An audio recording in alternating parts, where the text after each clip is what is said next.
Nag-ingon ang atong tubag sa Salmo sa to, magpuyo ako diha sa balay sa Ginoo sa tanang mga adlaw sa akong kinabuhi. Ganahan mong mupuyo sa balay sa Ginoo. Unsa may unang buhaton aron makapuyo tas balay sa Ginoo, kinahanglan mubiya tas atong balay ug mukuyog taniya nga wa nagyoy paghuna-huna sa pagbalik.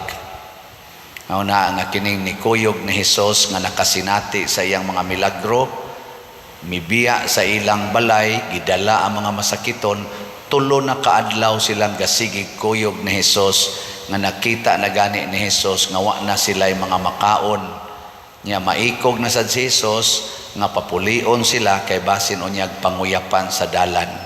Pasabot nakafocus na sila ni Hesus, gusto na gid silang mopuyo kuyog ni Hesus. Ambot pila ka kabuok nato ang dunay kinaiya niini nga kanabang di na ta maghuna-huna nga mukaon pata, din ata maghuna-huna nga mabuhi pata, basta lang yun kuyog tas Ginoo. Mausan ni ang gihulagway ni Propeta Isaías diri sa atong unang pagbasa nga miingon siya, didto ni adtong bukid sa Ginoo sa iyang gingharian, maghikay siya glami ang pagkaon niya, magsigi ra gid ta ditog kaon kuyog niya unya ang atong mga kasakit mawagtang, ang tanan natong mga kaguol mahanaw. Mao ni siya ang hulagway sa tao nga nagsigi og kuyog sa Ginoo. Pero hain man ang balay sa Ginoo samtang ni ata dinhis kalibutan. Hibaw mo hain ang balay sa Ginoo naa sa atong kasing-kasing. So kung moingon ta nga magpuyo ko sa balay sa Ginoo sa tanang adlaw sa akong kinabuhi, pasabot ang Ginoo akong papuyon sa akong kasing-kasing. Dili nako mabalaka bahin anang pagkaon, bahin anang kwarta, bahin anang mga kaayuhan, kay ang importante ang Ginoo nagpuyo nato. Kung ayuhon ta niya sa atong sakit, maayo ra gyud ta. Kung iya sadtang sulbaron ang ato mga problema, masulbad ra gyud na. Kung wa tay pagkaon, kung iya tang pakanon, makakaon ra gyud ta. Mabutaw na sa atong kasinatian dinhi sa atong parokya ug bisan sa inyong mga kasinatian dinagko o ginagmay, nagtubod ang atong grasya sa dihang nisugod ta pagsunod sa Ginoo. Ang mga tao nga nagsunod sa Ginoo o ang kasing-kasing napuy-an sa Ginoo, wa gyud problema bahin aning mga butang sa kalibutan. Di sila maproblema sa pagkaon, di sila maproblema sa mga sakit, di sad sila maproblema bisan gani sa kamatayon. Mao na ang kinabuhi sa mga santos nga nagpuyo gyud sa subay kinabuhi sa Ginoo, wa gyud problema. Ning gilingi ay mong tupad ing nanaa pa karoy problema nya moingon gani daghan wa pa na magpuyo ang Ginoo diha niya. Kay bisan ang problema basta kuyog nato ang Ginoo, mahimong grasya. Tanawa dire problema kay sila kay ang mga tao mga 4,000 unya ang ilang pagkaon 7 ra kapan, purting problemaha. Pero sa dihang ilan ning gisurrender sa Ginoo, unsay nahitabo, nabusog silang tanan, nakasubra pagyod og 7 kabukag. Porting daghan na sobra, kuyog mang Ginoo. Muna kinisang ato din bitaw mga project nga sige tagbaligyag slots, wa pagyod mahitabo nga namaligya tag slots nga atong gipanghatag ngadto sa mga kabos nga na-short ta.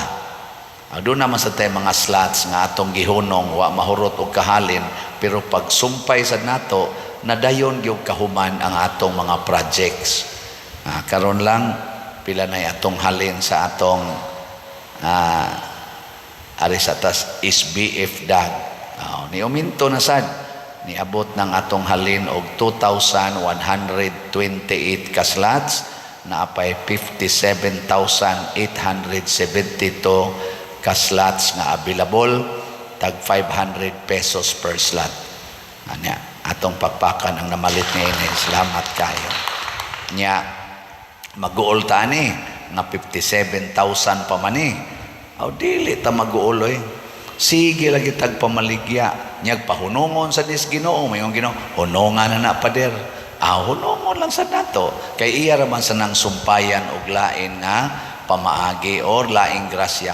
Pero mayong sang Ginoo ni, ako ning tandugon ang mga kasing-kasing sa mga parishioner ni Padresiano online o territorial haron mahurot dayon ni. Mahibong lang mo, mahurot ra sa dayon ni kahalin. Iya gyud pagbuot sa ato sang sitiyo, sa atong ipamaligya nga slots para sa pag-ayo sa mga balay nga atong gustong ayuhon, mga 140 ni kabalay atong ayuhonon, na nasa tayhalin nga 52,368 ka slots, na analay 11,632 ka slots nga available, tag 100 pesos per slot. Kutobra ni karong December 25, basin pag mahurot na ni, kay mura mag daghan-daghan naman ang nahalin. So ato na sang pakpakan ang nakapalit ni ini. Salamat kayo ha. Karon ato ning isangyaw ngadto sa uban nga ang Ginoo mao gyud atong sundon, mao atong kuyugan aron ang tanan sa atong kinabuhi mahimog yung abunda, way problema, ug naagyod kanunay ang kalinaw ug kalipay. Mao bitaw sa pamilya, kung ang ginikanan, ang kasing-kasing gipuy-ag Ginoo, mutakod na sa inyong mga anak. Pero magsigi gani mo giyaw-yaw, sige mo giyaw-yaw, gipuy-an na mo direk demonyo, mutakod sa nas inyong mga anak. Dinhisad sa atong mga katilingban, bisan dinhi simbahan, og ang atong mga kasing-kasing gipuy-ag Ginoo, mutakod sa dis atong mga parishioners.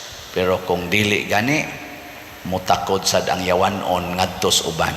So atong iampo kini karong panghitabo nga murag makalilisang na kaayo, linog didto sa Surigao, linog dapit sa Davao, linog gubat, kamatay.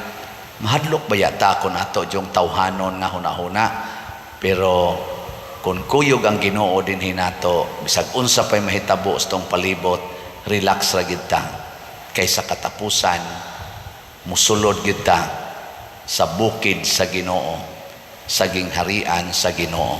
Dili ni maoy ato dinhing permanenteng lugar, sayod ta nagpanaw ra ta padulong sa permanenteng lugar. Ug samtang nagpanaw ta, maghinatagay ta, mag-alagaray ta, maghigugmaay ta. Manindog.